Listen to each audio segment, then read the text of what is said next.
ሰላም እንደምን አደራችሁ የተከበራችሁ ተመልካቾቻችን። ለዛሬ ዘንላችሁ የቀረውን ስፖርታዊ መረጃዎች እንድትከታተሉ በክብር እንጋብዛለን። በዛሬው ስፖርታዊ መረጃዎቻችን 24ኛው ሳምንት የኢትዮጵያ ፕሪሚየር ሊግ ዛሬ ሁለት ጨዋታዎች በማድረግ ይጀምራል። ስለዚህ ስለ 24ኛው ሳምንት የኢትዮጵያ ፕሪሚየር ሊግ ዛሬ የሚደረጉ ጨዋታዎች እነግራችኋለን። 31ኛው ሳምንት የእንግሊዝ ፕሪሚየር ሊግም ትናንትና በርከት ያለ ጨዋታዎች ተደርገው ነበር። በከፍተኛ ደረጃ ተጠብቆ የነበረው የማንቸስተር ደርቢ ያለ ምንም ግብ 0-0 ተለያይቷል። ሊቨርፑል ትናንትና ሽንፈትን ማስተናገድ ችለዋል። ስለዚህ ስለ እነዚህና ሌሎችም መረጃዎች አሉን። በጣሊያን ሰሪኤም እንዲሁም በጀርመን ቡንደስሊጋ የተለያዩ ጨዋታዎች ተደርገው ነበር። ስለነሱም አጠር ያለ መረጃ ይዘንላችሁ ቀርበናል። እስከ መጨረሻ እንድትከታተሉን በክብር እንጋብዛለን። ለዚህ ቻናል አዲስ የሆናችሁ ተከታታዮቻችን አሁንም ሰብስክራይብ ማድረጋችሁን እንዳትረሱ፣ እንዲሁም ቪዲዮውን ሼር እንድታደርጉልን ነው በትህትና የምንጠይቀው። በ24ኛው ሳምንት የኢትዮጵያ ፕሪሚየር ሊግ ዛሬ ሁለት ጨዋታዎች ነው የሚካሄዱት። የመጀመሪያ ጨዋታዎች ናቸው። ፋሲል ከነማ 9 ሰዓት ከቅዱስ ጊዮርጊስ፣ ወልዋሎ አድግራት ዩኒቨርሲቲ ከኢትዮጵያ ኢንሹራንስ ማታ 12 ሰዓት ጨዋታቸውን የሚያደርጉ ይሆናል። እጅግ የሚጠበቁ ጨዋታዎች ናቸው። ፋሲል ከነማና ቅዱስ ጊዮርጊስ እንግዲህ ጠንካራ እንቅስቃሴ የሚያደርጉ ቡድኖች ናቸው። ዛሬ የሚያደርጉት ጨዋታ ይጠበቃል። ወልዋሎ አድግራት ዩኒቨርሲቲ በወራጅ ቀጠና ደረጃ ላይ ነው የሚገኘው። በመጨረሻ ደረጃ ከመሪው ኢትዮጵያ ኢንሹራንስ ጋር የሚያደርጉ ጨዋታ ይጠበቃል ማለት ነው። 31ኛው ሳምንት የእንግሊዝ ፕሪሚየር ሊግ ትናንት ጨዋታዎች ተደርገው ነበር። ትላልቅ የሚባሉ ቡድኖች ትናንትና ሽንፈትን ማስተናገድ ችለዋል፣ እንዲሁም አቻ መውጣት ችለዋል። እንግዲህ ማሸነፍ አልቻሉም። በአጠቃላይ በዚህ ሳምንት የትላልቅ ቡድኖች ሳምንት አይደለም። ስለዚህ ብሬንትፎርድ ከቼልሲ ጋር ያደረጉ ጨዋታ ያለምንም ግብ 0-0 በሆነ አቻ ውጤት ነው የተለያዩት። ስለዚህ ይህ የለንደን ደርቢ በብሬንትፎርድ ስቴዲየም ነው የተደረገው። ያለምንም ግብ መለያየት ችለዋል ማለት ነው። ሌላ ፉልሃም ከሊቨርፑል ጋር ያደረጉት ጨዋታ የክራቨን ከተጁ ጨዋታ ነበር። በሚደንቅ ሁኔታ ፉልሃም ሊቨርፑልን ትናንትና ማሸነፍ ችለዋል። 3-2 ነው ማሸነፍ የቻለው። ማካሊስተር ሊቨርፑልን መሪ አድርጎ ነበር። ነገር ግን ፉልሃም አከታትለው 3 ግብ በማስቆጠር 3-1 ጨዋታውን መምራት ችለዋል። ሴሴጎን፣ አሌክስ ኤዎቢ እንዲሁም ሮድሪጎ ሙኒዝ ናቸው ሶስቱም የፉልሃም ግቦች ማስቆጠር የቻሉት። በመጨረሻው ሉዊስ ዲያዝ ሁለተኛው የሊቨርፑል ግብ አስቆጥሮ ነበር። ሊቨርፑሎች በመጨረሻ ደቂቃ ተጭነው ተጫውተው ነበር። ሶስተኛው የአቻነቷን ግብ ለማስቆጠር እየተቃረቡ ነበር። ነገር ግን ፉልሃሞች የሚደንቅ እንቅስቃሴ መከላከል ብቃት አሳይተው ጨዋታውን 3-2 አሸንፈው መውጣት ችለዋል ማለት ነው። ስለዚህ ትናንትና ሊቨርፑል በዚህ አመት የሁለተኛው የፕሪሚየር ሊግ ሽንፈቱን ነው ማስተናገድ የቻለው።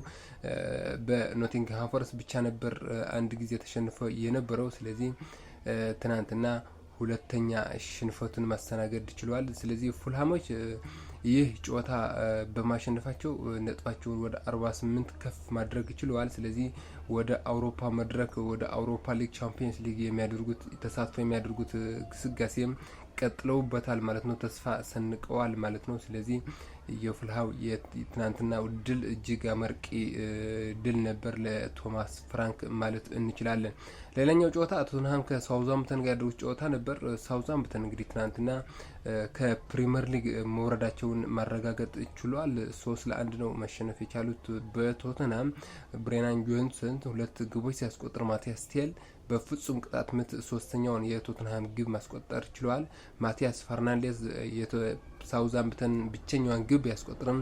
ሳውዛምፕተኖች ትናንትና ከፕሪሚየር ሊግ መውረዳቸውን አረጋግጠዋል። ወደ ሻምፒዮንሺፕ ወርደዋል። ቀጣይ አመት በሻምፒዮንሺፕ የሚወዳደሩ ይሆናል ማለት ነው። ሳውዛምፕተን እንግዲህ አምና ነው እንግዲህ ከሻምፒዮንሺፕ ወደ ፕሪሚየር ሊግ መምጣት የቻሉት።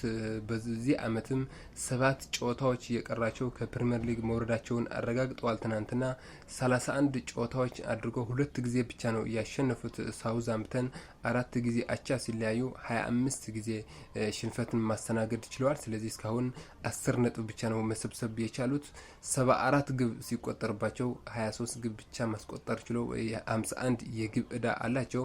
ስለዚህ 7 ጨዋታ እየቀራቸው ከፕሪሚየር ሊግ ወደ ሻምፒዮንሺፕ መውረድ ያረጋገጠ ብቸኛው ቡድን መሆን ችለዋል። ሳውዛምፕተን በቀጣይ ሳውዛምፕተን ተከትለው አብረውት የመጡ ሌስተርና ኢፕስዊች አብረውት ይመለሳሉ ወይስ በፕሪሚየር ሊግ ለተጨማሪ አመት ይቆያሉ የሚለውን አብረን የምንመለከተው ይሆናል። ሳውዛምፕተን ግን ኢቫን ጁሪክ አሰልጣኝ አድርጎ ቢሾሙም ነገር ግን ከመውረድ መዳን አልቻሉም።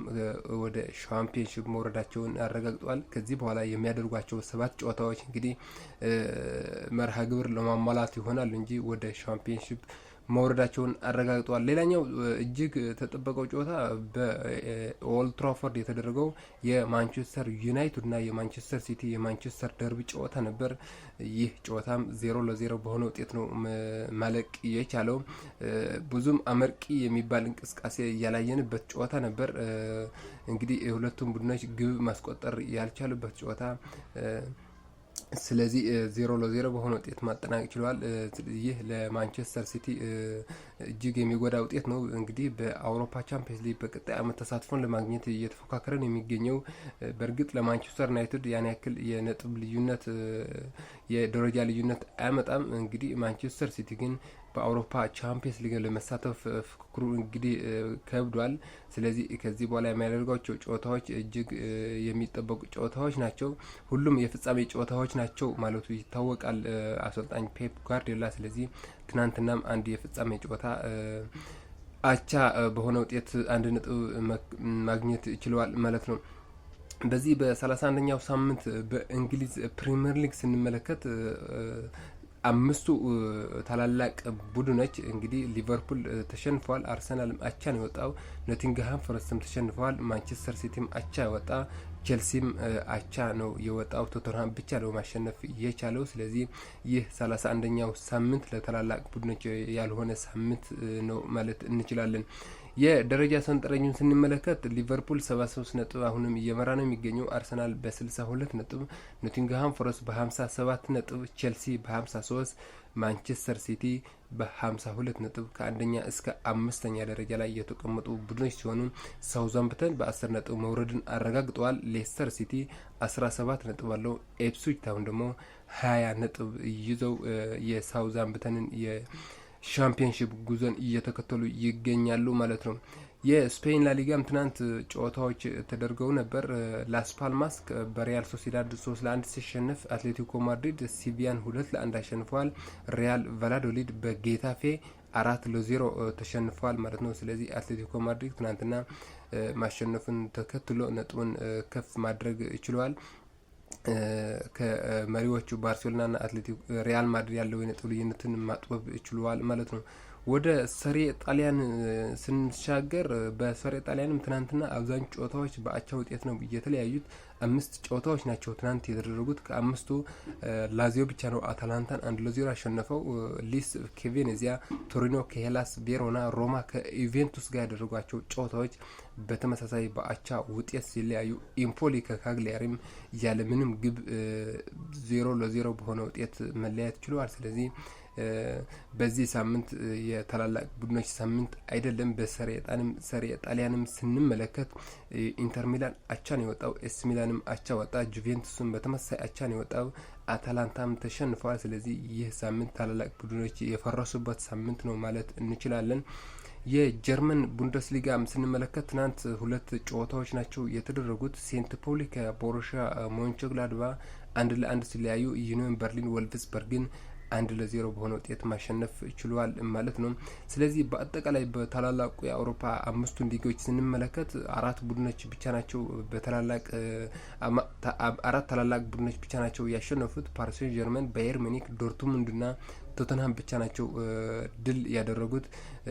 የተቀሩት ታላላቅ ቡድኖች ሽንፈትን ወይም አቻን ነው ማስመዝገብ የቻሉት። በዚህ ሳምንት እንደምናስታውሰው ሪያል ማድሪድም ተሸንፏል። ባርሴሎናም በአቻ ውጤት ነው እያጠናቀቀው። ስለዚህ በአውሮፓ ቻምፒየንስ ሊግ ነገና ከነገ ወዲያ ጨዋታቸውን የሚያደርጉ ቡድኖችም 4ቱን ድል ሲያደርጉ 4ቱ አቻ ወይም እንግዲህ ሽንፈትን ነው ማስተናገድ የቻሉት። ፓሪስ ሴን ጀርመን፣ ባየር ሙኒክ፣ ቦሩሺያ ዶርትሙንድ እንዲሁም አስቶን ቪላ ብቻ ናቸው በዚህ ሳምንት ድል የቀናቸው የቀሩት ባርሴሎና፣ ሪያል ማድሪድ፣ አርሴናል እንዲሁም ኢንተር ሚላን በዚህ ሳምንት ድል አንቀናቸውም። ስለዚህ ታላላቅ ቡድኖች በዚህ ሳምንት ነጥብ መጣል ችሏል ማለት እንችላለን። በታላላቅ የአውሮፓ ሊጎች ዛሬም ቀጥለው የሚደረጉ ጨዋታዎች አሉ። በእንግሊዝ ፕሪሚየር ሊግ የ31ኛው ሳምንት የመጨረሻው ጨዋታ ሌስተር ሲቲ በኪንግ ፓወር ስታዲየም ከኒውካስል ጋር ጨዋታውን ያደርጋል ዛሬ 4 ሰዓት። ስለዚህ ኒውካስል ዛሬ መሸነፍ ከሆነ ነጥቡን ወደ 53 ከፍ በማድረግ ከማንቸስተር ሲቲ በመብለጥ በ5ኛ ደረጃ ላይ የሚቀመጥ ይሆናል። ማንቸስተር ሲቲ ወደ 6ኛ ደረጃ ዝቅ የሚልበት አጋጣሚ ይፈጠራል ማለት ነው። ስለዚህ ዛሬ ኒውካስል ከሌስተር ሲቲ ጋር ጨዋታውን ያደርጋል ማለት ነው። በስፔን ላሊጋም ሌጋኔስ ከኦሳሱና 4 ሰዓት ማታ ጨዋታቸውን ያደርጋሉ። ስለዚህ የጣሊያን ሰሪም ዛሬ አንድ ወሳኝ ጨዋታ ይደረጋል። ቦሎኛ ከናፖሊ ናፖሊ እንግዲህ ኢንተር ሚላን ነጥብ መጣሉን ተከትሎ ዛሬ ከቦሎኛ ጋር የሚያሸንፍ ከሆነ ነጥቡን ወደ አንድ ዝቅ ያደርጋል። የነጥብ ልዩነቱ ከኢንተር ሚላን ያደለው የነጥብ ልዩነቱ ወደ አንድ ዝቅ የሚያደርግ ይሆናል። 64 ነጥብ ነው ያለው ናፖሊ፣ ኢንተር ሚላን 68። ስለዚህ ዛሬ ቦሎኛን የሚያሸንፍ ከሆነ ናፖሊ ወደ 67 ከፍ በማድረግ የዋንጫ ፉክክርን እጅግ የሚያጠበው ይሆናል ማለት ነው። የጣሊያን ሰሪአም ስንመለከት ወደ ቻምፒየንስ ሊግ አውሮፓ የሚደረገው ፍጥጫ እጅግ ከብዷል። ኢንተር ሚላን 68 ነጥብ አለው፣ ናፖሊ 64 ነጥብ አለው፣ አታላንታ 58 ነጥብ አለው፣ ጁቬንቱስም 56፣ ቦሎኛ 56፣ ላዚዮ 55 ነጥብ አለው። እንደሚታወሰው ባለፈው አመት በአውሮፓ ቻምፒየንስ ሊግ የተሳተፉ ቡድኖች እስከ 5ኛ ደረጃ ላይ ደረጃ መያዝ ችለዋል አሁን። ስለዚህ ናፖሊ ብቻ ነው እንግዲህ በዚህ አምና ያልተሳተፈው ቡድን። አታላንታ፣ ጁቬንቱስና ቦሎኛ እና ኢንተር ሚላን ባለፈው በአውሮፓ ቻምፒየንስ ሊግ የተሳተፉ ቡድኖች ናቸው። ኤሲ ሚላን ብቻ ነው በዚህ ደረጃ የሌለው። ስለዚህ አሁን ላዚዮም ወደዛ ፉክክር ገብቶ እንግዲህ እጅግ የሚጠበቅ ይሆናል። ሻምፒዮንነት ብቻ ሳይሆን ለአውሮፓ መድረክም የሚጠበቅ ፉክክር ይደረጋል ማለት ነው። ስለዚህ በቀጣይ አብረን የምንመለከተው ይሆናል። ስለዚህ ለዛሬ እነዚህ መረጃዎች አጋራናችሁ። ለቻናሉ አዲስ የሆናችሁ አሁንም ሰብስክራይብ ማድረጋችሁን እንዳትረሱ። መልካም ቀን።